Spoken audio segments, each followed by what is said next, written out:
సంఖ్యాకాండము 10వ అధ్యాయము. యెహోవా మోషేకు ఈలాగు సెలవిచ్చెను. నీవు 2 వెండి బూరలు చేయించుకొనుము. నగిషీ పనిగా వాటిని చేయింపవలెను.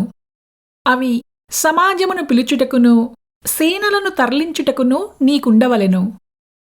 ఊదువారు వాటిని ఊదునప్పుడు సమాజము ప్రత్యక్షపు గుడారము యొక్క ద్వారము ఎదుట నీ యొద్దకు కూడి రావలెను. వారు ఒకటే ఊదిన ఎడల ఇశ్రాయేలీయుల సమూహములకు ముఖ్యులైన ప్రధానులు నీ యొద్దకు కూడి రావలెను. మీరు ఆర్భాటముగా ఊదునప్పుడు తూర్పు దిక్కున దిగియున్న సైన్యములు సాగవలెను.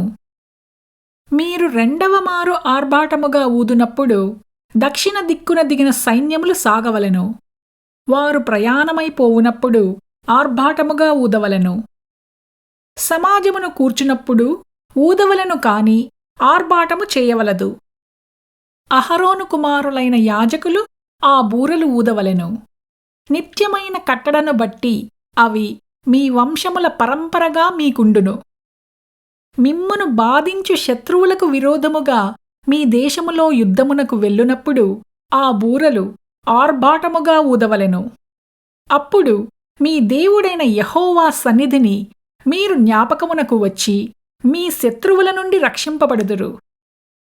మరియు ఉత్సవ దినమందును నియామక కాలములయందును నెలల ఆరంభములయందును మీరు దహనబలులను కాని సమాధాన బలులను కాని అర్పించినప్పుడు ఆ బూరలు ఊదవలెను. అప్పుడు అవి మీ దేవుని సన్నిధిని మీకు జ్ఞాపకార్థముగా ఉండును. మీ దేవుడనైన యెహోవాను నేనే. 2వ సంవత్సరము 2వ నెల 20వ తేదీని మేఘము సాక్ష్యపు మందిరము మీద నుండి పైకెత్తబడెను కనుక ఇశ్రాయేలీయులు సీనాయి అరణ్యములో నుండి ప్రయాణములు చెయ్యసాగిరి.